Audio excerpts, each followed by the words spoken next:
Download aplikasi Tarbiyah Sunnah di handphone Anda. Tersedia di Google Play dan App Store. Assalamualaikum warahmatullahi wabarakatuh.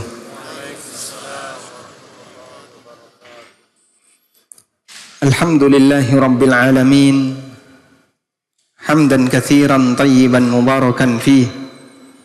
Mubarakan alaihi kama yuhibbu rabbuna wa yardah. Wa ashhadu an la ilaha illallah wahdahu la syarika lah. Wa ashhadu anna Muhammadan abduhu wa rasuluh sallallahu alaihi wa ala alihi wa sahbihi wa man tabi'ahum bi ihsanin ila yaumiddin. Alhamdulillah, puji syukur kita haturkan kehadirat Allah Azza wa Jal. Di kesempatan malam hari ini kita bisa belajar bareng di Masjid Al-Ukhuwah Kota Bandung. Semoga Allah Subhanahu wa taala menjadikan forum yang kita selenggarakan di malam ini forum yang diberkahi oleh Allah taala, dan kita bisa meninggalkan majelis ini dalam keadaan dosa kita diampuni dan mendapatkan rahmat dari Allah. Allah Subhanahu wa taala mengingatkan di akhir dari surat Al-Hasyr yang tadi dikutip oleh imam ketika kita salat maghrib berjamaah. Allah Ta'ala berfirman, وَلَا تَكُونُوا كَالَّذِينَ نَسُوا اللَّهَ فَأَنْسَاهُمْ أَنفُسَهُمْ أُولَئِكَ هُمُ الْفَاسِقُونَ. Janganlah kalian menjadi orang yang melupakan Allah Ta'ala. فَأَنْسَاهُمْ أَنفُسَهُمْ. Lalu diberi hukuman oleh Allah, di mana Allah membuat mereka ini lupa kepada dirinya sendiri. Ibnu Qayyim rahimahullah menjelaskan, yang dimaksud Allah Subhanahu wa taala membuat orang ini lupa terhadap dirinya sendiri, dia disibukkan oleh Allah dengan sesuatu yang tidak bermanfaat bagi dirinya, sehingga dia melupakan apa yang bermanfaat bagi dirinya. Dan di antara bentuk melupakan apa yang bermanfaat bagi dirinya adalah gak mau belajar, tidak mau mendekat kepada ilmu, sehingga dia lebih sibuk dengan urusan dunia atau sibuk dengan urusan yang sama sekali tidak menghasilkan sesuatu yang berfaedah baik untuk dunianya maupun untuk akhiratnya. Karena itu bagian dari anugerah yang diberikan oleh Allah kepada hambanya, Allah jadikan sang hamba mau mendekat kepada ilmu agama, sebagaimana yang pernah disampaikan oleh Imam Asy-Syafi'i rahimahullah, man lam yadzuq dzullat ta'allumi sa'atan tajarra'a ka'sal jahli tula hayatihi. Barang siapa yang tidak mau merasakan kerendahan dalam belajar ilmu agama, maka dia akan merasakan kehinaan di atas kebodohan tula hayatihi sepanjang hidupnya. Saya membaca sebuah banner yang jadi pesan oleh panitia di samping sebelah kanan. Bunyinya gimana? Barang siapa enggan merasakan perihnya belajar, maka bersiaplah menghadapi perihnya kebodohan. Pesan pertama yang harus kita catat jamaah, sehingga kenapa kita harus memperjuangkan majelis ilmu. Selanjutnya, di malam ini panitia mengambil tema bagaimana agar bisnis bisa berbuah manis. Tentu saja tema ini tidak hanya kepentingannya bagi mereka para pebisnis, termasuk siapapun yang mungkin mereka mau mencoba untuk bisnis punya kepentingan dengan tema ini. Apa sih buah manis yang diinginkan ketika seorang ingin berbisnis? Tadi disampaikan dalam muqaddimah oleh MC bahwa tidak hanya sebatas buah keuntungan, tapi bagaimana kita juga bisa mendapatkan hasil di akhirat. Bapak Ibu yang dimuliakan Allah Ta'ala, memang benar bahwa bisnis yang dijalankan oleh seorang muslim, dia bisa berbuah pahala asal bagi mereka yang tahu ilmunya. Karena ketika seseorang berbisnis, ada beberapa peluang yang di situ dia bisa mendapatkan pahala dari Allah. Apa saja peluang bisnis yang bisa mengantarkan pahala?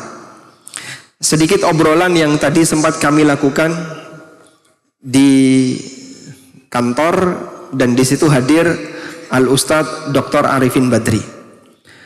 Allah Ta'ala memberikan jalan bagi para hamba untuk masuk surga melalui banyak cara. Ada orang yang dia masuk surga melalui jalan yang mungkin secara perhitungan manusia cukup pedih, penuh perjuangan. Contohnya adalah jalan jihad, sehingga dia dapat surga melalui jalur perang, melalui kondisi berdarah-darah, harus sampai menyumbangkan nyawanya untuk bisa mendapatkan surga Allah. Tapi ada orang yang dia bisa masuk surga tanpa harus mengeluarkan, tanpa harus menyumbangkan jiwanya. Dia bisa masuk surga melalui jalan yang mungkin lebih nyaman. Contohnya apa, Pak? Contohnya dia bisa masuk surga melalui jalan sedekah atau dengan kekayaan yang dia punya. Sehingga masing-masing diberi oleh Allah Subhanahu wa Ta'ala pintu surga sesuai dengan amal saleh. Ada yang melalui jalur A, ada yang melalui jalur B. Berarti sebenarnya ada jalan surga tanpa harus mengeluarkan effort yang besar, tanpa harus sampai orang menyumbangkan nyawanya.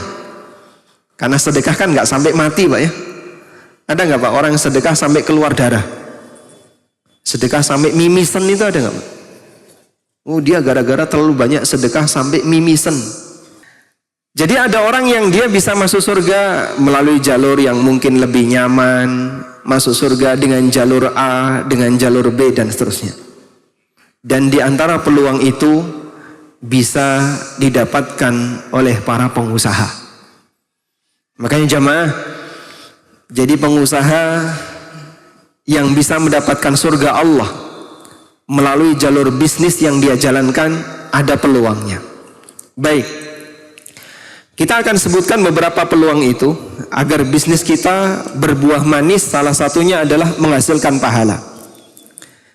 Yang pertama, menjadi manusia yang dipuji oleh Allah di surat An-Nur ayat 37. Menjadi pengusaha yang dipuji oleh Allah sebagaimana yang Allah sebutkan di surat An-Nur ayat 37. Allah Ta'ala berfirman, Rijalun la tulhihim tijaratun wala bay'un an dzikrillah wa iqamis salah wa ita'iz zakah yakhafuna yawman tataqallabu fihi alqulub wal absar. Di antara sifat penduduk surga, mereka adalah rijalun la tulhihim tijaratun wala bay'un an dzikrillah. Para lelaki di mana praktek perdagangan dan praktek transaksi jual beli tidak membuat mereka lalai dari mengingat Allah, lalai dari menegakkan salat, lalai dari menunaikan zakat. Yakhafuna yawman tataqallabu fihi alqulub wal absar. Mereka memiliki rasa takut dengan hari di mana hati itu berbolak-balik, demikian pula pandangan mata, yaitu hari kiamat. Tayyib. Jamaah dimakan Allah Subhanahu wa Ta'ala, Allah menyebutkan salah satu di antara ciri lelaki yang baik, lelaki pedagang yang baik, adalah orang yang dia punya praktek bisnis, praktek perdagangan, namun bisnis dan perdagangannya tidak menyebabkan dia lalai kepada Allah Subhanahu wa Ta'ala. Dia tetap jaga zikrullah, dia tetap jaga untuk selalu melaksanakan sholat tepat waktu, dia jaga kewajiban dia dalam menunaikan hartanya. Orang semacam ini dipuji oleh Allah dalam Al-Quran. Ada sebuah riwayat yang disebutkan oleh Al-Hafidh Ibnu Katsir dalam tafsirnya. Beliau mengutip riwayat dari Ibnu Abi Hatim. Ibnu Abi Hatim termasuk salah satu ulama yang menulis tafsir bersanad sebagaimana Ibnu Jarir At-Tabari. Dan Ibnu Abi Hatim ini menjadi salah satu referensi Al-Hafidh Ibnu Katsir dalam menulis tafsirnya. Ibnu Abi Hatim menyebutkan dengan sanadnya dari Abu Darda radhiyallahu anhu. Kita tahu sahabat Abu Darda termasuk di antara sahabat yang terkenal dengan sifat zuhud. Beliau tidak punya kepentingan dengan aneka gemerlap dunia. Beliau bukan tipe orang yang suka mengumpulkan harta. Beliau bukan tipe orang yang suka mengumpulkan gemerlap dunia. Namun satu ketika Abu Darda menceritakan, "Inni kumtu ala hadzal durj ubayyi'u alaihi." Aku membuka lapak toko di sebuah pasar, ubayyi'u alaihi, dan aku berdagang di sana. Ushhidus salah fi kulli yaumin fil masjid. Dan aku selalu menjaga untuk melaksanakan salat setiap hari di masjid. Beliau selalu menjaga salat 5 waktu setiap hari di masjid. Amma inni la aqulu inna dzalika laisa bihalalin walakinni uhibbu an akuna minal ladzina qala Allahu rijalun la tulhihim tijaratun wala bai'un an dzikrillah. Tujuanku bukan semata untuk meraup keuntungan. Aku tidak mengatakan praktek ini bukanlah praktek yang tidak halal. Tujuanku bukan semata untuk meraup keuntungan, namun tujuanku hanya satu. Aku ingin menjadi orang yang dipuji oleh Allah sebagaimana yang disebutkan di surat An-Nur ayat 37. Rijalun la tulhihim tijaratun wala bai'un an dzikrillah. Orang-orang di mana praktek perdagangan tidak membuat mereka lalai dari zikrullah.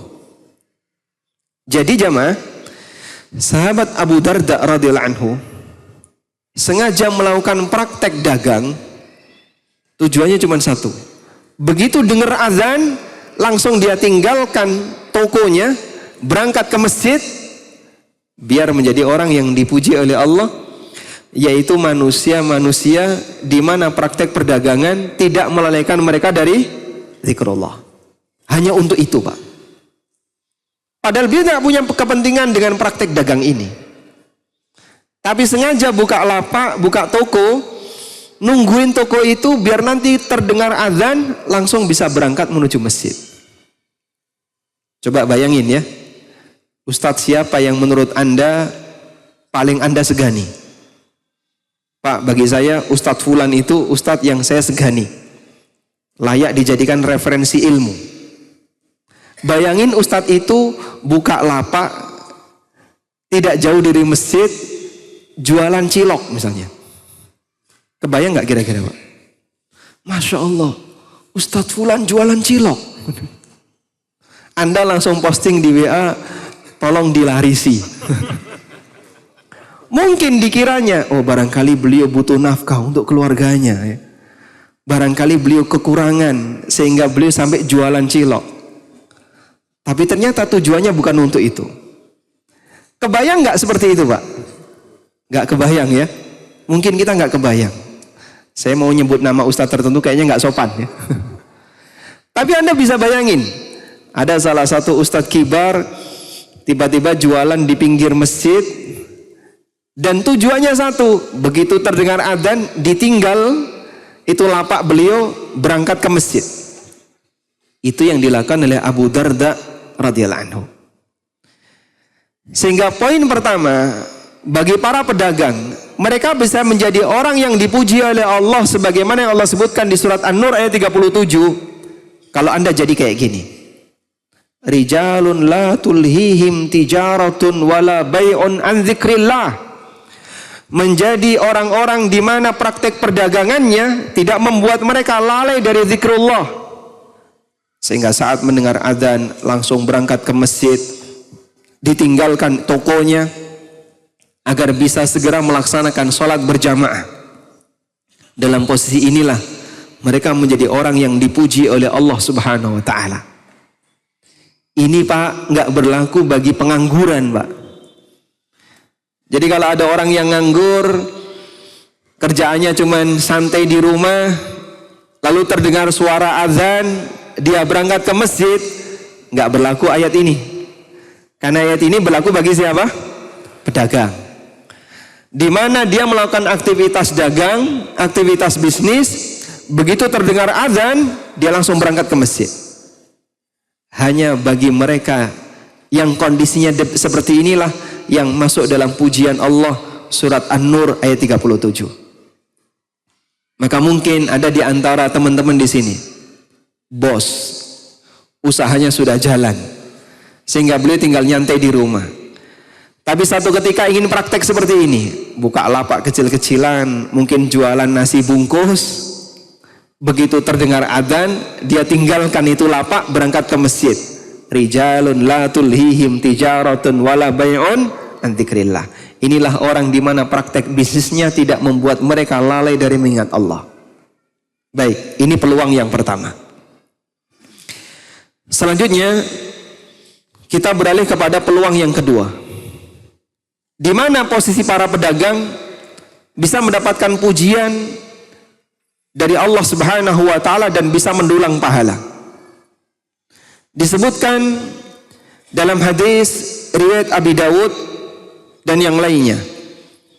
Rasulullah sallallahu alaihi wasallam bersabda, "Man aqala musliman aqalahu Allahu asratahu yaumal qiyamah."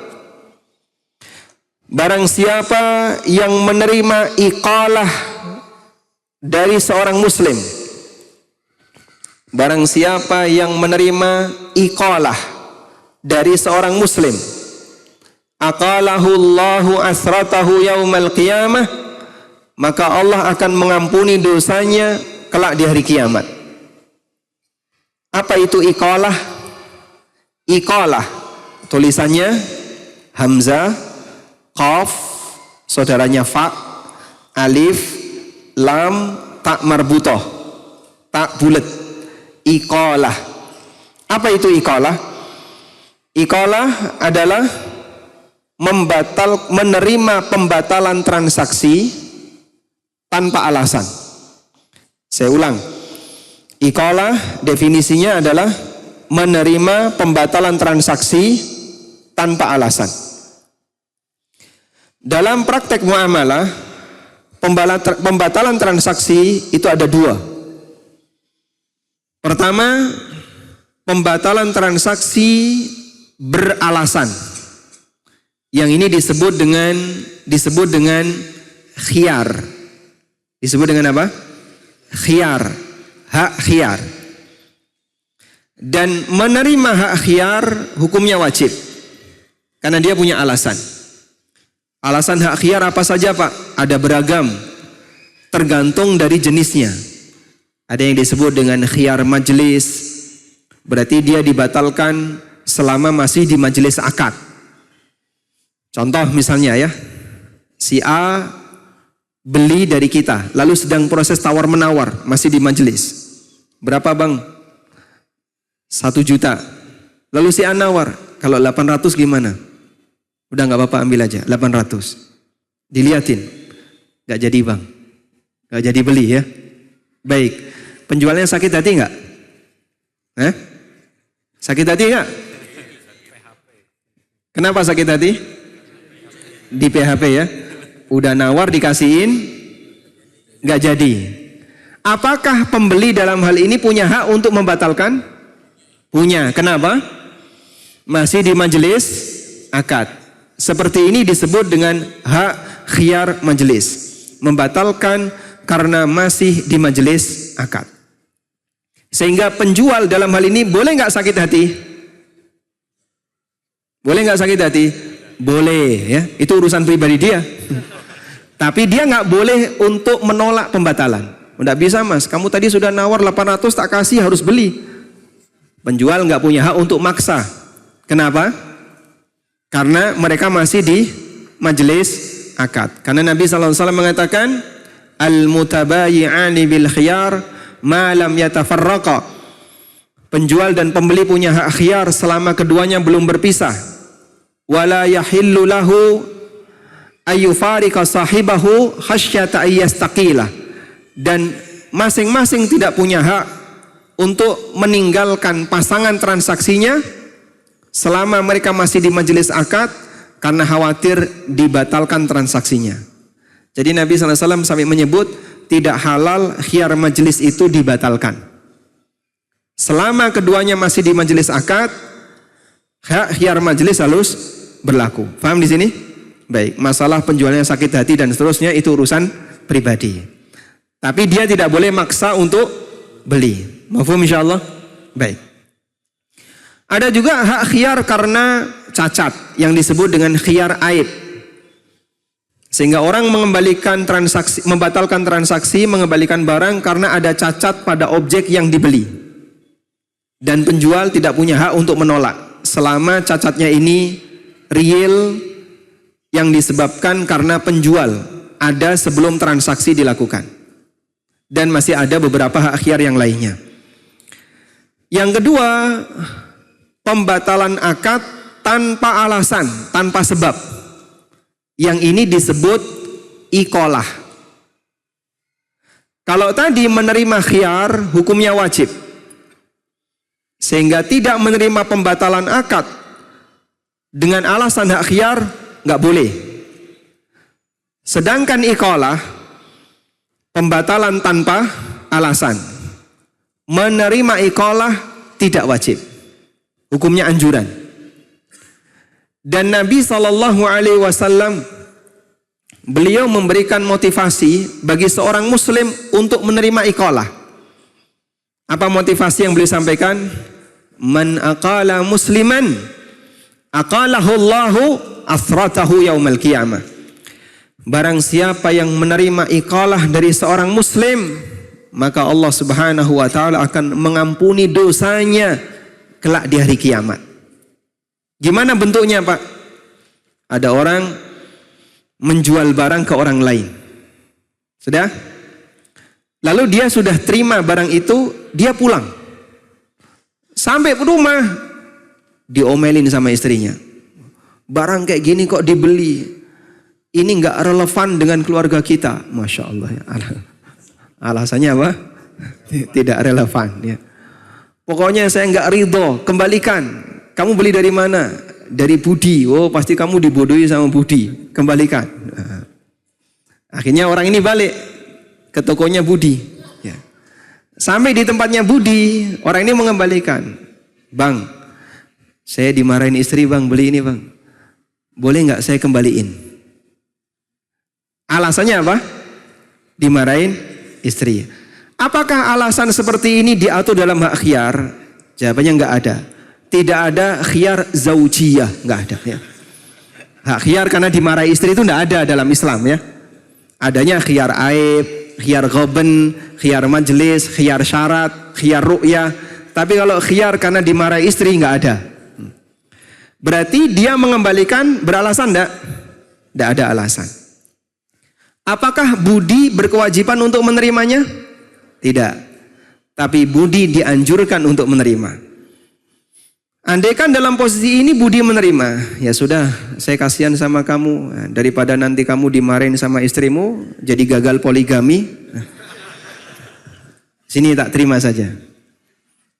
Maka ketika Budi menerima itu, mana tadi, ini mana barangnya? Tadi duitmu kan 500 ya, ini tak kembalikan 500. Masya Allah, dalam hal ini Budi diampuni dosanya.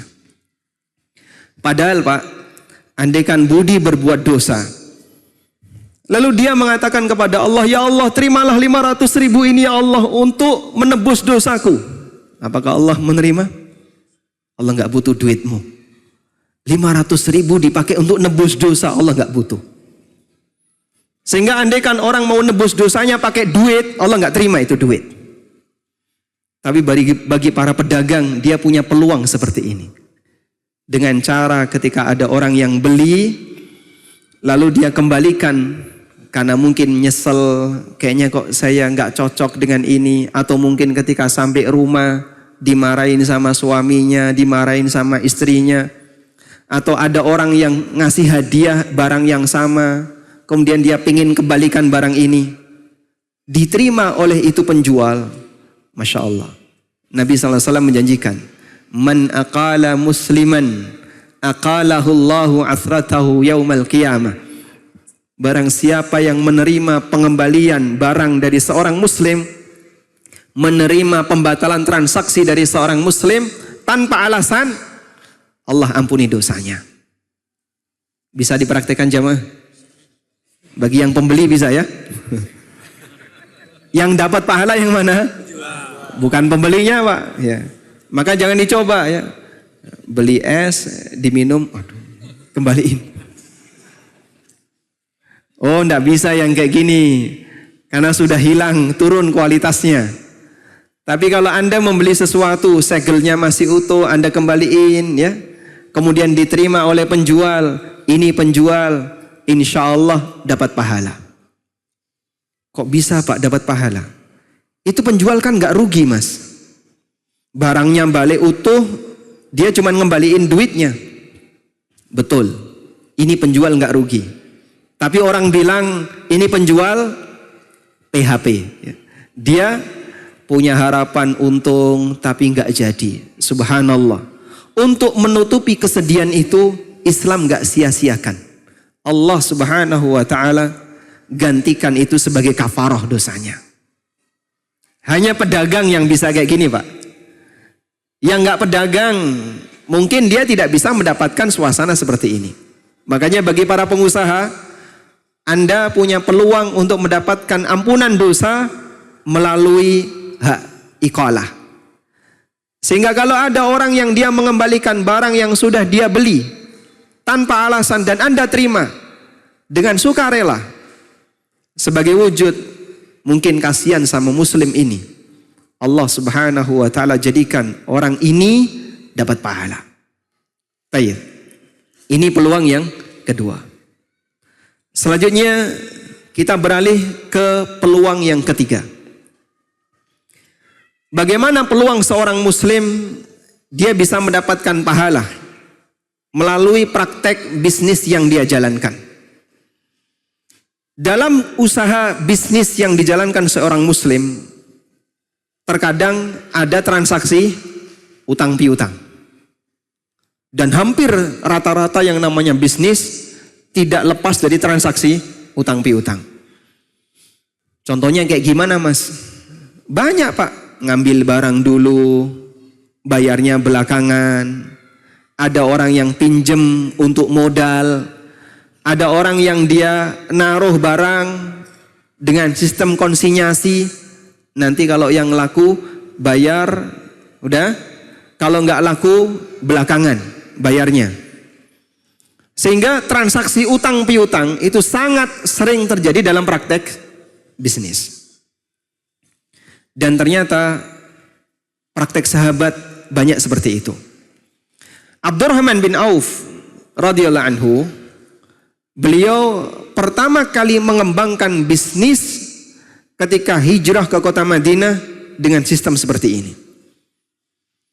Abdurrahman bin Auf radhiyallahu anhu ketika sampai di kota Madinah, beliau dipersaudarakan dengan siapa? Sa'ad bin siapa? Ada banyak Sa'ad. Sa'ad bin Abi Waqqas, bukan ya? Sa'ad bin Rabi'ah. Sa'ad bin Rabi'ah atau Sa'ad bin Rabi'. Abdurrahman bin Auf dipersaudarakan dengan Sa'ad bin Rabi'. Lalu Sa'ad menawarkan apa? Setengah hartanya dan menawarkan istrinya. Tapi Masya Allah, kemandirian itulah yang dimiliki oleh para sahabat sebagai prinsip hidup. Ditawari harta, ditawari keluarga, ditolak semuanya. Nggak kayak kita Pak ya. Mungkin kalau kita kan alhamdulillah nggak boleh nolak rizki. Alasannya ya, padahal bernafsu Pak. Tapi sahabat nggak kayak gitu. Barakallahu laka wa li ahlik. Semoga Allah memberkahi kamu dan keluargamu.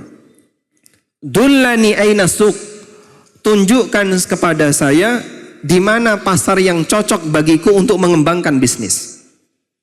Karena yang tahu suasana peta kota Madinah berkaitan dengan kondisi ekonominya, Sa'ad lebih paham daripada Abdurrahman. Sebab Abdurrahman ini pendatang. Sementara pasar Madinah ketika itu sebagian besar dikuasai oleh Yahudi. Maka ditunjukkan, kamu lebih cocok mengembangkan bisnis di pasar ini. Berangkatlah Abdurrahman ke sana. Apa yang dilakukan oleh Abdurrahman? Beliau radhiyallahu anhu membeli barang dengan cara utang, bayarnya belakangan, lalu menjual dengan cara tunai. Sehingga beliau pelajari demand and supply. Pasar ini apa saja yang disediakan. Karena kan kadang pasar itu ada petanya ya. Kalau mau nyari kain di pasar A, mau nyari apalagi, mau nyari bahan makanan di pasar B, mau nyari sayuran di pasar C, mau nyari ini di pasar D. Jadi pasar punya peta sendiri-sendiri. Abdurrahman mempelajari itu. Dan beliau mempelajari kebutuhan orang yang masuk pasar. Rata-rata orang yang datang ke sini, mereka nyari apa? Lalu beliau beli barang yang dibutuhkan di pasar itu secara kredit, bayarnya nanti. Kemudian beliau pindahkan ke tempat yang lain, beliau tawarkan ke orang lain, dijual dengan tunai, dengan cash. Sehingga beliau dapat untung dari situ. Maka Abdurrahman bin Auf bisa membalik keadaan. Kita kan biasanya kayak gini Pak ya, harga kredit lebih mahal daripada harga tunai. Abdurrahman balik, harga kredit lebih murah daripada harga tunai. Sehingga beliau beli secara kredit, tapi beliau jual secara cash.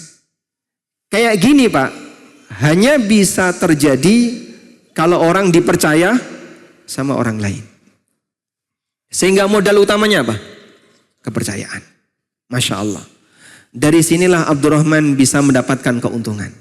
Sudah? Dan ternyata ketika Abdurrahman itu bisnisnya berkembang, beliau juga lakukan praktek yang sama. Karena ngutangi orang lain bernilai sedekah. Sehingga Anda bisa kembangkan cara seperti ini. Barangkali tidak semua barang yang kita jual harus kita jual dengan cara tunai. Terkadang kita bisa jual barang itu dengan cara kredit. Dan ternyata menjual dengan cara kredit bagian dari makna memberi utang kepada orang lain.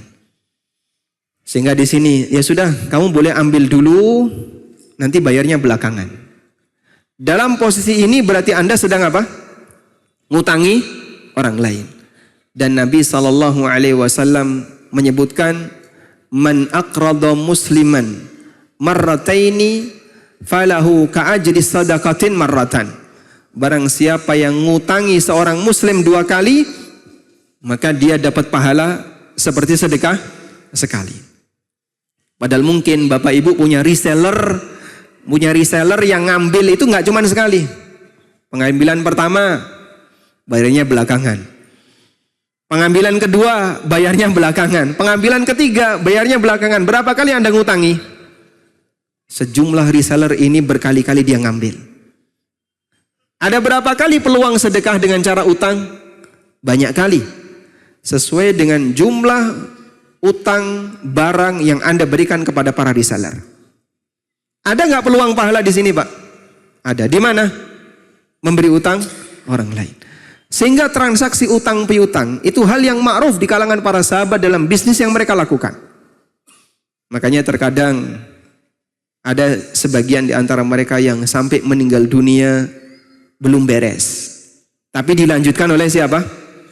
Anak keturunannya. Sehingga diselesaikan oleh anak-anaknya. Karena mereka ternyata praktek seperti itu dalam kesehariannya.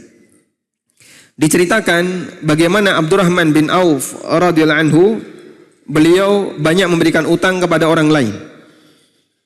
Anaknya yang bernama Talhah bin Abdurrahman bin Auf menceritakan, kana ahlul madinati iyalan ala Abdurrahman bin Auf. Penduduk Madinah, mereka adalah keturunan Abdurrahman bin Auf. Orang yang diberi nafkah oleh Abdurrahman bin Auf. Penduduk Madinah kebanyakan adalah orang yang diberi nafkah oleh Abdurrahman bin Auf. Masuk Isya ya? Baik. Berarti lengkapnya kita baca setelah salat Isya. Demikian, semoga bermanfaat. Wassallallahu ala nabiyyina Muhammadin wa ala alihi wa sahbihi wasallam. Alhamdulillah. Wassalatu wassalamu ala Rasulillah wa ala alihi wa sahbihi wa mawalah. Wa ashhadu an la ilaha illallah wahdahu la syarika lah. Wa ashhadu anna Muhammadan abduhu wa rasuluh. Sallallahu alaihi wa ala alihi wa sahbihi wa man tabi'ahum bi ihsanin ila yaumiddin. Alhamdulillah, puji syukur kita haturkan kehadirat Allah. Kembali kita lanjutkan kajian kita di kesempatan malam ini berkaitan dengan bagaimana seorang pengusaha muslim agar usahanya berbuah manis. Tadi kita bercerita tentang Abdurrahman bin Auf, di mana harta beliau banyak dihutangkan untuk orang lain. Sampai Talhah putranya, Talhah bin Abdurrahman bin Auf mengatakan, "Kana ahlul Madinati iyalan ala Abdurrahman ibn Auf." Penduduk Madinah itu banyak dinafkahi oleh Abdurrahman bin Auf. Iyal artinya adalah anggota keluarga yang dinafkahi. Namanya iyal, bentuk jamak dari kata ailah. Ain, ya, alif, lam. Kemudian kata beliau, sulusun yuqriduhum malahu. Abdurrahman itu sepertiga hartanya diutangkan ke orang lain. Wa sulusun yaqdi dainahum bimalih. Sepertiga yang kedua digunakan untuk nutupi utang orang lain. Wa sulusun yasiluhum, dan sepertiga harta Abdurrahman yang ketiga banyak disedekahkan untuk orang lain, dihadiahkan kepada masyarakat. Sehingga Abdurrahman dengan kekayaan yang beliau miliki, ternyata hartanya banyak digunakan untuk mengutangi orang lain. Kadang ada orang yang berpikir seperti ini, saya dermawan dengan cara banyak menyedekahkan harta saya. Tapi ternyata ada sebagian orang saleh, bentuk kedermawanannya itu bukan dengan sedekah, tapi dengan utang. Dan salah satu di antara pertimbangannya adalah karena utang masih ada jalinan ukhuwah dengan orang yang diutangi. Di samping itu, utang bernilai sedekah. Sehingga dia kasihkan hartanya ke orang lain bukan dalam bentuk sedekah, tapi dalam bentuk utang. Si A diutangi, si B diutangi, si C diutangi. Karena dia memahami ada manfaat yang lebih dengan transaksi utang, melebihi dari sebatas transaksi sedekah. Dan diceritakan kedermawanan yang dibangun oleh anaknya Sa'ad bin Ubadah. Sa'ad bin Ubadah ini siapa? Sayyidu Al-Khazraj, sahabat yang menjadi pemuka suku Khazraj. Masyarakat Madinah ada dua suku besar. Yang pertama siapa? Aus. Yang kedua suku Khazraj. Sayyidul Aus, pemuka suku Aus, siapa namanya? Sa'ad bin Mu'adz. Sa'ad bin Mu'adz. Sayyidul Khazraj, pemuka suku Khazraj, siapa namanya? Sa'ad bin Ubadah. Dua Sa'ad yang dua-duanya pemuka Madinah. Ada tiga Sa'ad, satu lagi Sa'ad bin Zurarah. Beliau yang pertama kali menginisiasi Jumatan di kota Madinah. Sehingga sebagian sahabat ketika Jumatan itu mendoakan kebaikan untuk Sa'ad bin Zurarah. Karena beliau pemuka Madinah dan pertama kali yang mengawali kegiatan Jumatan di kota Madinah. Sa'ad bin Ubadah, pemimpin suku Khazraj, memiliki anak namanya Qais. Qais bin Sa'ad bin Ubadah. Apa yang terjadi pada Qais? Qais ini banyak memberikan utang kepada teman-temannya, saudara-saudaranya, teman-temannya, tetangga-tetangganya, diutangi oleh Qais. Diutangi. Hingga suatu ketika Qais mengalami sakit. Tapi tidak ada yang menjenguk Qais. Sehingga Qais ketika sakit merasa sendirian. Kenapa teman-temannya, tetangganya, kawan-kawannya yang mungkin satu majelis pengajian, kawannya satu majelis ketika jamaah salat, gak ada yang menjenguknya ketika beliau sakit. Faqila lahu, akhirnya ada informasi yang sampai ke Qais, innahum yastahyuna mimma laka alaihi minad-dain. Mereka semuanya malu kepada Anda karena mereka punya utang kepada Anda. Bayangin ya, sampai malu menjenguk Qais karena apa? Punya utang yang belum dibayar. Sehingga malu ketemu Qais. Maka Qais mengatakan, faqala Qais bin Sa'ad, akhzallahu malan yamna'ul ikhwan minaz ziyarah. Semoga Allah Ta'ala menghinakan harta. Gara-gara urusan harta sampai menghalangi orang untuk menziarahi temannya yang sedang sakit. Faqala, kemudian beliau memerintahkan, thumma amara munadiyan fanada, lalu beliau nyuruh pembantunya, umumkan ke teman-temanku, ke tetangga-tetanggaku, kepada jamaah yang sholat bareng dengan aku, sampaikan kepada mereka, man kana alaihi li Qais bin Sa'ad haqqun fahuwa minhu bari. Siapapun yang punya utang dari Qais bin Sa'ad, mulai hari ini semuanya diputihkan. Qala fankasarat durjatahu bil ashi likathrati man zarahu wa adahu. Sore harinya undak-undak rumahnya Qais. Orang di masa silam kan rumahnya ada yang rumah panggung ya. Sehingga untuk naik ke atas itu pakai tangga. Undak tangga rumahnya Qais bin Sa'ad sampai patah saking banyaknya orang yang menjenguk beliau ketika sakit. Masya Allah. Begitu pagi harinya diumumkan, sore harinya sampai undaknya apa? Patah. La haula wala quwata illa billah. Ini contoh bagaimana dulu orang saleh, mereka memanfaatkan harta dari hasil berdagang, dari hasil yang dia miliki, diutangkan. Dari situlah dia bisa mendapatkan keuntungan berupa apa, Pak? Pahala sedekah.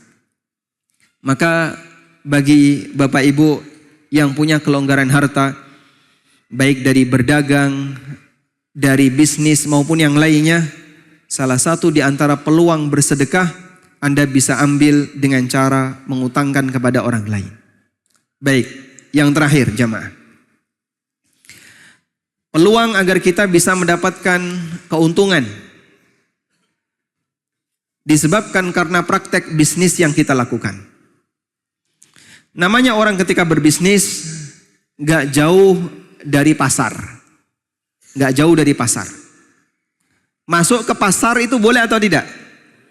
Ya? Boleh atau tidak? Boleh. Orang musyrikin menolak Nabi, salah satu alasannya adalah Nabi kok jalan-jalan di pasar. Wa qalu ma li hadzal rasul ya'kulu at-ta'am wa yamshuna fil aswaq.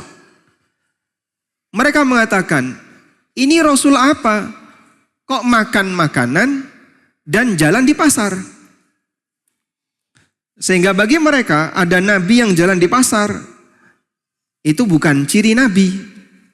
Seharusnya Nabi itu gimana? Gak pernah ke pasar, tidak mengkonsumsi makanan. Seharusnya Nabi itu malaikat yang tidak butuh makanan dan tidak butuh untuk belanja.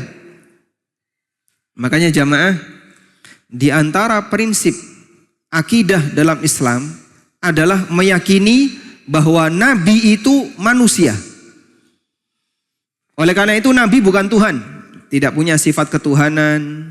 Beliau tidak bisa mengabulkan doa, tidak bisa mengampuni dosa, tidak bisa memberi rizki. Maka jangan doa kepada Nabi. Jangan meminta rizki kepada Nabi. Karena beliau tidak punya sifat ketuhanan. Sehingga bagian dari prinsip yang perlu dipahami berkaitan dengan masalah akidah seorang nabi, nabi itu manusia. Karena orang musyrik, mereka tidak mau mengakui keberadaan nabi sebagai manusia. Nabi itu harusnya malaikat, bukan manusia. Kemudian dijawab oleh Allah, bagaimana mungkin orang bisa mengikuti sang nabi kalau nabinya malaikat? Sehingga andaikan nabinya itu malaikat, maka akan Allah wujudkan seperti manusia, agar bisa diikuti oleh manusia. Maka turunannya kalau nabi itu manusia, semua sifat kemanusiaan melekat pada beliau. Sehingga beliau bisa sakit, beliau bisa terkena senjata, beliau bisa terjatuh, termasuk beliau juga bisa terkena sihir. Makanya kenapa akidah Ahlussunnah itu membenarkan hadis sahih riwayat Bukhari, Nabi Muhammad SAW terkena sihir. Kok bisa Pak? Beliau kan seorang nabi. Ya jawabannya, karena beliau manusia, maka beliau memungkinkan untuk mendapatkan serangan dari manusia yang lain, baik bentuknya serangan fisik maupun serangan yang tidak kelihatan, yaitu sihir. Meskipun di saat yang sama kita juga meyakini beliau manusia, tapi beliau rasul. Sehingga dengan status rasul, semua turunan risalah terjaga. Semua turunan status rasul terjaga. Seperti apa Pak? Tidak mungkin beliau berdusta. Tidak mungkin risalah beliau berubah. Tidak mungkin risalah beliau ternoda. Tidak mungkin ada yang hilang dari wahyu yang diberikan oleh Allah kepada beliau. Maka kalaupun Nabi sakit, tidak menyebabkan Al-Quran yang ada pada diri beliau jadi hilang. Sebagaimana ketika beliau terkena sihir, tidak ada bagian Quran yang hilang. Dipahami ya? Karena beliau sebagai Rasul. Menyeimbangkan dua akidah ini adalah bagian dari turunan rukun iman kepada Rasul. Sehingga Nabi ke pasar itu konsekuensi kemanusiaan. Nabi sakit konsekuensi kemanusiaan. Nabi makan konsekuensi kemanusiaan. Dan seterusnya. Seluruh turunan itu terjadi. Terjadilah dialog antara utusan seorang muslim dengan Raja Nasrani. Maka si Raja Nasrani ini bertanya kepada utusan muslim ini, tolong ceritakan kepada kami bagaimana sifat-sifat nabimu. Kemudian diceritakan bahwa nabi itu seperti ini, seperti ini, seperti ini. Sampai pada penggalan kalimat yang disampaikan oleh utusan muslim ini. Wan nabiyyu yuqatil, dan nabi itu berperang. Wa qad kana, dan terkadang beliau itu menang. Wa qad kana yughlab, dan terkadang beliau kalah. Nabi itu berperang, terkadang menang, terkadang kalah. Qad kana yaghlib wa qad kana yughlab. Kadang beliau menang dan kadang beliau kalah. Spontan Raja Nasrani ini mengatakan, wan nabiyyu yughlab. Mana mungkin Nabi itu kalah perang? Langsung utusan muslim ini mengatakan, wan nabiyyu yuslab. Apa mungkin ada nabi yang disalib? Mafhum? Paham ya? Baik. Ketika si Raja Nasrani ini mengatakan, wan nabiyyu yughlab. Bagaimana mungkin ada nabi yang kalah perang? Langsung dijawab oleh utusan muslim ini, wan nabiyyu yuslab. Mana mungkin ada nabi yang disalib? Mana yang lebih parah? Tayyib. Sehingga nabi kalah perang itu bagian dari apa? Sifat kemanusiaan. Dalam catatan peristiwa perang Uhud, di mana beliau terkena senjata sampai helm yang beliau pakai patah sehingga nancap di mana? Di rahang beliau sallallahu alaihi wasallam. Dan beliau pernah terjatuh dari onta karena beliau manusia. Tapi itu tidak mengubah risalah. Karena status beliau sebagai rasul, beliau maksum. Kemudian risalah beliau terjaga, dijaga oleh Allah Subhanahu wa taala. Baik, kembali ke sini. Nabi punya sifat kemanusiaan, beliau ke pasar. Apa yang dilakukan oleh beliau ketika di pasar? Beliau berdakwah di pasar. Dan beliau menyampaikan peringatan kepada masyarakat di pasar. Salah satunya ketika beliau berjalan bersama para sahabat. Lalu beliau melihat ada anak kambing, bangkai anak kambing betina yang cacat. Kemudian beliau sallallahu alaihi wasallam menyampaikan kepada para sahabat, "May yashtari hadza bidirham?" Ada enggak di antara kalian yang mau membeli bangkai anak kambing ini dengan harga 1 dirham? Ya Rasulullah, dikasih pun kami enggak mau. Apalagi suruh bayar 1 dirham. Lalu beliau sallallahu alaihi wasallam mengatakan, "Lad dunya indallah ahwanu min hadza min baini aidikum." Atau kama qala sallallahu alaihi wasallam. Sesungguhnya dunia di sisi Allah lebih hina dibandingkan anak kambing ini di hadapan kalian. Sehingga kalau kalian dikasih bangkai anak kambing nggak doyan, nggak ada yang mau ngambil. Dunia di sisi Allah lebih hina dibandingkan ini. Itu contoh bagaimana praktek Nabi SAW berdakwah ketika di pasar. Tayyib. Dan dulu sebagian sahabat melakukan hal seperti itu. Ibnu Umar dan Abu Hurairah radhiyallahu anhu, kana fi ayyamil ashr, ketika masuk tanggal 1 sampai 10 Dzulhijjah, di 10 hari pertama Dzulhijjah, yadkhulani il suq, mereka masuk ke pasar, yukabbiran, tujuannya bukan untuk dagang, tapi tujuannya untuk takbiran. Sehingga ke pasar takbiran, Allahu Akbar, Allahu Akbar, la ilaha illallah, wallahu akbar, sebagaimana takbiran ketika hari raya. Wa yukabbirun nas bitakbirihima. Akhirnya para pelaku pasar yang lain ikut takbiran dengan takbirannya Ibnu Umar dan Abu Hurairah radhiyallahu taala anhuma. Demikian pula wa kana Ibnu Umar yadkhulus suq wa yusallimun nas. Ibnu Umar masuk pasar, yang beliau lakukan hanya nyebarin salam kepada masyarakat. Sehingga beliau masuk cuman assalamualaikum, assalamualaikum, assalamualaikum. Ketemu orang, setiap ketemu orang assalamualaikum, setiap ketemu orang assalamualaikum. Ada peluang apa? Dapat pahala. Di mana kita bisa dengan mudah ketemu orang? Di keramaian. Dan di masa itu belum ada stasiun, nggak ada bandara, tidak ada terminal. Maka pusat keramaian ketika itu pasar. Sehingga tempat yang paling gampang untuk nyebarin salam biar ketemu banyak orang, assalamualaikum, sekian puluh orang langsung dapat salamnya. Itu yang dilakukan oleh sahabat. Maka Anda punya peluang yang sama. Yang terbiasa dengan datang ke pasar untuk buka lapak, begitu masuk ketemu temannya assalamualaikum, ketemu siapa lagi assalamualaikum, ketemu siapa lagi nyebarin salam. Mohon maaf mas, saya Nasrani. Sampai salah orang misalnya. Ya sudah, jadi catatan berarti besok lagi ketemu ini nggak dikasih salam. Jadi kita bisa nyebarkan salam, berzikir ketika di pasar, dan itu punya nilai keistimewaan. Termasuk diantaranya adalah membaca apa? La ilaha illallah wahdahu la syarikalah lahul mulku wa lahul hamdu yuhyi wa yumit wa huwa hayyun la yamut biyadil khair wa huwa ala kulli syai'in qadir. Ketika masuk pasar dia bisa mendapatkan nilai pahala yang besar. Wallahu alam. Demikian yang bisa kita sampaikan, semoga bermanfaat. Wassallallahu ala nabiyyina Muhammadin wa ala alihi wa sahbihi wasallam. Pertanyaan pertama Ustaz. Bismillah. Cari yang gampang-gampang.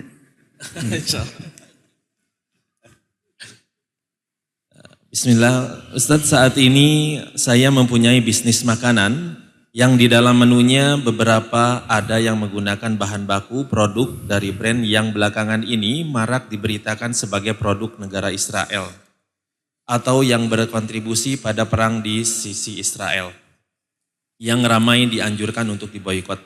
Pertanyaannya, bagaimana tanggapan Ustadz dengan aksi boikot ini, dan adakah nasihat Ustadz bagi kami pelaku bisnis dalam menyikapi hal ini? Silakan Ustadz. Masya Allah. Baik. Tentang masalah memboikot. Apa hukumnya memboikot produk non-muslim? Pertama, yang perlu kita bedakan adalah bedakan antara sikap pribadi dengan sikap orang lain. Kalau boikot itu sifatnya hanya pribadi. Misalnya, saya berkomitmen tidak akan menggunakan produk milik non-muslim misalnya. Atau produk milik non-muslim yang mendukung pembantaian kaum muslimin. Sifatnya sah-sah saja. Dan itu tidak termasuk mengharamkan apa yang Allah halalkan. Karena boikot dengan tahrim itu dua hal yang berbeda. Memboikot itu tidak sama dengan mengharamkan. Sebagaimana kita punya pilihan ketika belanja untuk memilih produk A, produk B, produk C. Kenapa kamu pilih produk A? Gak mau produk yang lain? Ya terserah saya, itu pilihan saya. Dan meninggalkan produk yang lain, tidak mau memilih produk yang lain, atau sengaja tidak mau membeli produk yang lain, itu tidak sama dengan mengharamkan. Makanya kalau ada sebagian yang bilang memboikot itu termasuk mengharamkan apa yang Allah halalkan, ini keliru. Karena mengharamkan apa yang Allah halalkan itu perbuatan kekufuran. Sebab dia mengubah hukum. Sebagaimana menghalalkan apa yang Allah haramkan, perbuatan kekufuran bisa menyebabkan orang keluar dari Islam. Termasuk juga mengharamkan apa yang Allah halalkan. Juga sama. Dan ini praktek perbuatan orang musyrikin. Allah Subhanahu wa taala menyinggung dalam Al-Qur'an, "Qul man harrama zinatallahi allati akhraja li'ibadihi wat-thayyibati minar rizq." Katakan wahai Muhammad, siapa yang berani untuk mengharamkan perhiasan yang Allah berikan, yang Allah sediakan untuk hambanya, wat-thayyibati minar rizqi, dan makanan halal yang Allah sediakan untuk hambanya. Karena ini praktek orang musyrikin. Orang musyrikin, mereka punya keyakinan, dan itu dibuat sendiri. Mereka buat aturan sendiri, mereka yakini sendiri. Apa itu? Tidak boleh tawaf di Ka'bah dengan menggunakan pakaian yang pernah digunakan untuk maksiat. Gak boleh tawaf di Ka'bah dengan menggunakan pakaian yang pernah digunakan untuk maksiat. Coba bayangin, ada gak kain yang tidak pernah dipakai untuk maksiat? Akhirnya ketika mereka tidak punya kain yang baru, dan dulu kain itu mahal, barang langka, maka jadinya mereka tawaf di Ka'bah dengan kondisi telanjang. Dan mereka bilang ini Allah yang perintah, padahal Allah nggak pernah perintah. Allah berfirman dalam Al-Quran, wa idza fa'alu fahishatan qalu wajadna aba'ana kadzalika yaf'alun wallahu amarna biha. Mereka mengatakan, kami jumpai leluhur kami dulu melakukan seperti ini, dan Allah yang memerintahkan kami seperti ini. Qul innallaha la ya'murukum bil fahsya. Katakan wahai Muhammad, Allah tidak pernah memerintahkan tindakan keji seperti ini. Perbuatan jorok. Masa tawaf sambil telanjang dikatakan perintah Allah? Dan itu keyakinan jahiliyah, mereka mengharamkan apa?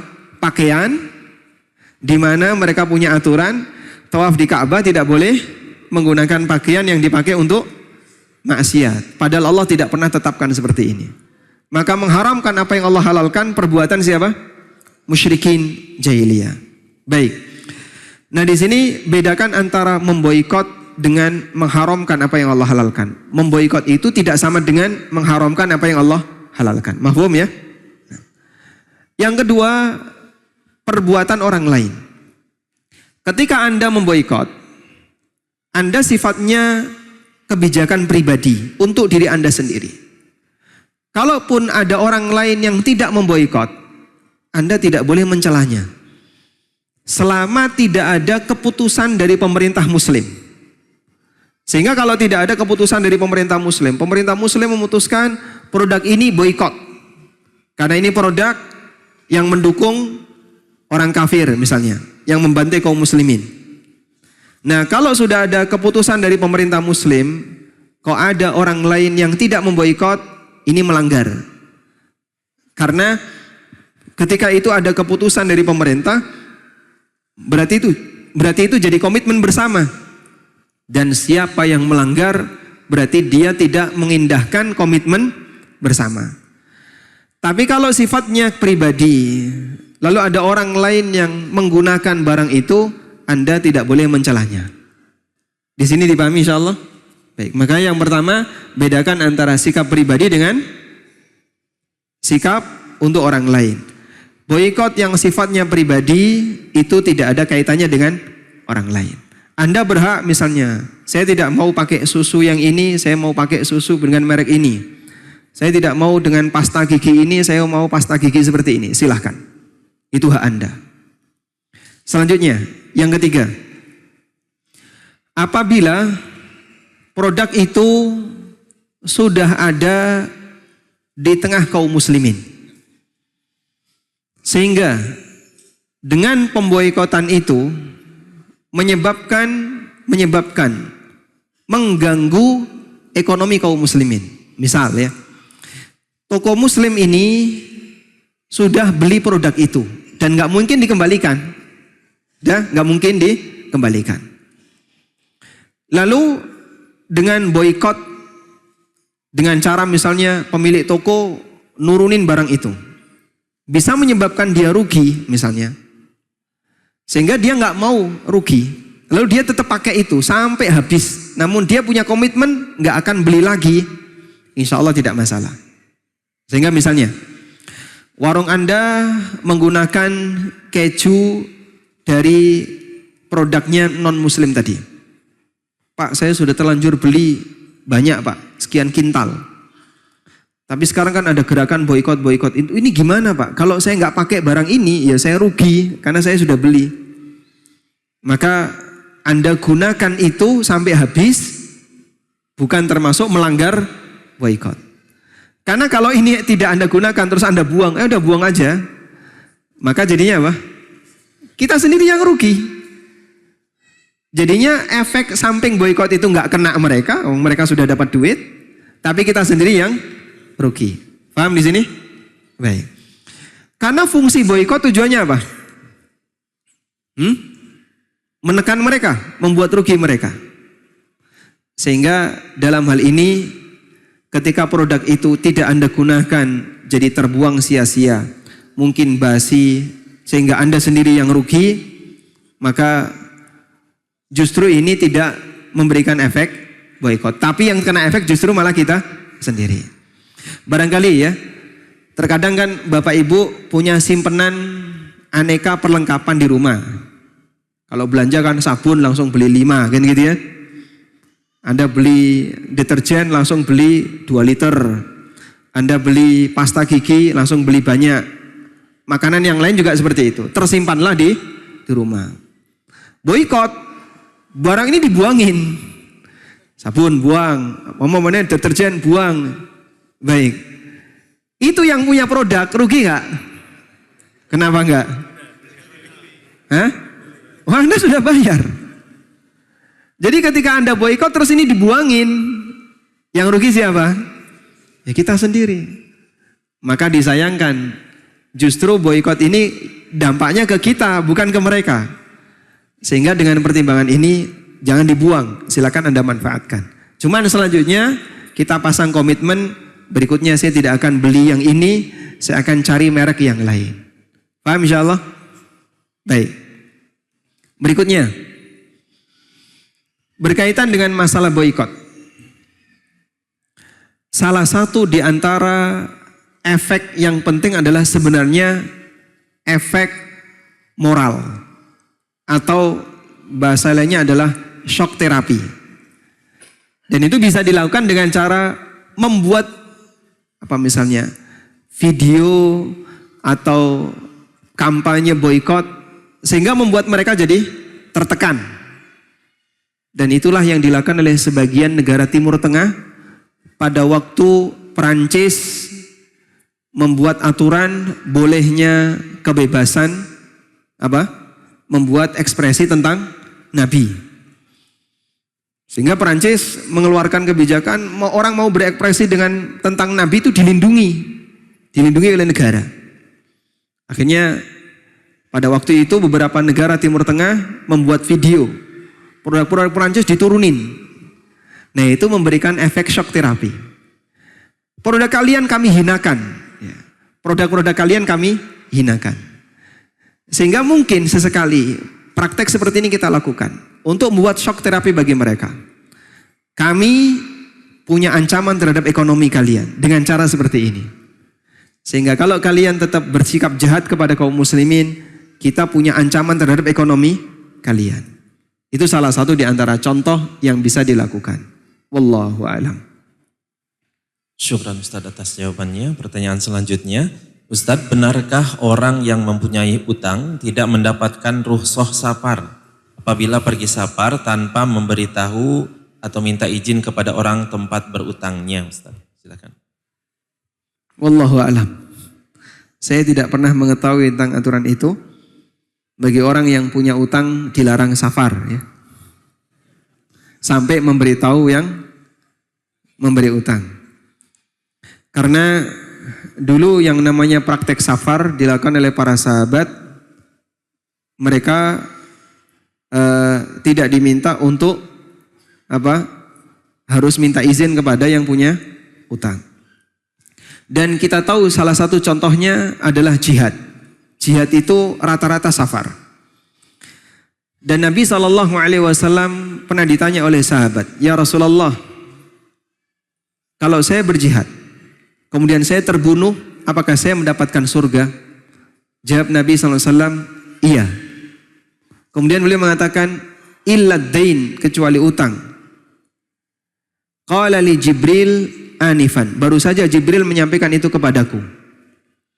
Sehingga ini mengisyaratkan bahwa jihad itu tidak, atau utang itu tidak menghalangi orang untuk berjihad. Tapi kalau orang mati di medan jihad, sementara dia punya utang, utangnya bisa menghalangi dia untuk mendapatkan surga. Karena hak manusia tidak bisa hilang gara-gara ketaatan seseorang. Maka jangan kita punya pikiran dengan umroh dan haji, maka hak-hak orang lain yang harus kita tunaikan akan hilang semuanya. Ini salah. Hak manusia tidak bisa hilang dengan ibadah yang dilakukan oleh hamba. Dipahami ya? Dosa bisa terhapus dengan ibadah. Tapi hak manusia tidak bisa terhapus dengan ibadah. Sehingga orang punya hak kepada orang lain, punya kewajiban kepada orang lain yang belum tertunaikan. Meskipun dia rajin salat, meskipun dia rajin puasa, rajin jihad, selama dia belum menunaikan kewajiban itu, dia bisa dituntut di akhirat. Makanya Nabi SAW mengatakan orang yang mati syahid sekalipun tidak bisa menggugurkan utangnya. Wallahu a'lam. Syukran Ustadz atas jawabannya. Pertanyaan selanjutnya, Ustadz, apakah perilaku yang buruk dari kita di masa yang lalu dapat mempengaruhi bisnis kita di masa kini, Ustadz? Silakan. Baik. Ada riwayat tentang ini yang pernah dialami oleh Muhammad bin Sirin. Coba saya sebutkan itu ya. Muhammad bin Sirin rahimahullahu ta'ala, beliau pernah punya utang dan utangnya banyak.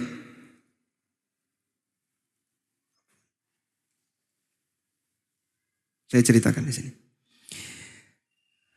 Al-Madaini bercerita, sebab utangnya Ibnu Sirin, beliau pernah membeli minyak seharga 40.000 dirham.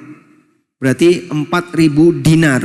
40.000 dirham sama dengan 4.000 dinar. Lalu beliau melihat ada tikus di botol minyak itu, akhirnya dibuang semuanya.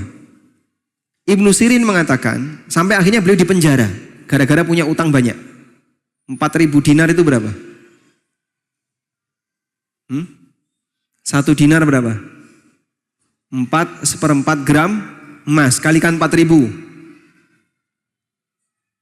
16 kilo emas lebih ya. Sekitar 16 kilo emas, 16 M di atas itu. Itu utangnya Ibnu Sirin, kerugian Ibnu Sirin. Sampai beliau utang, akhirnya beliau dipenjara. Mau dagang minyak, gagal, sampai akhirnya beliau punya banyak utang. Lalu beliau mengatakan, aku tahu dosa apa yang menyebabkan aku terlilit utang seperti ini. Kata Ibnu Sirin, beliau meyakini gagalnya bisnis ini karena dosa. Kemudian beliau ingat-ingat, kira-kira dosa apa ya yang menyebabkan aku sampai terlilit utang seperti ini. Lalu beliau mengatakan, aku ingat, aku pernah memiliki sebuah dosa. Kemudian beliau sampaikan, sekitar 40 tahun yang lalu, dosa 40 tahun yang lalu. Aku pernah mengatakan kepada seseorang, manggil orang dengan julukan yang jelek. Ya muflis, hei si bangkrut sini. Gara-gara seperti itu menghina orang dengan panggilan ya muflis, dibuat oleh Allah jadi muflis. Dibuat oleh Allah jadi bangkrut.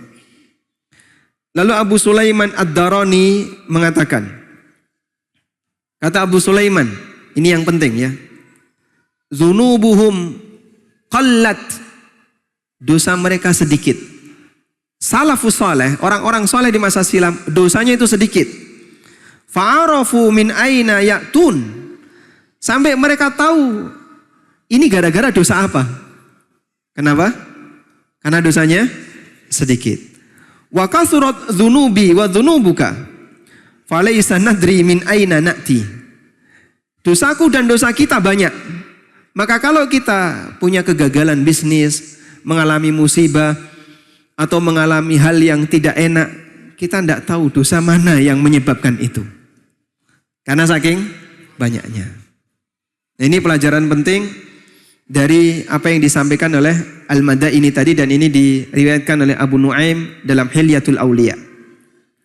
Karena secara umum musibah yang dialami oleh seorang hamba, Allah katakan, "Wa ma asabakum min musibatin fabima kasabat aydikum."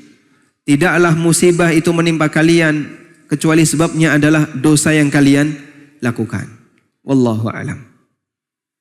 Meskipun kita tidak bisa memastikan ya.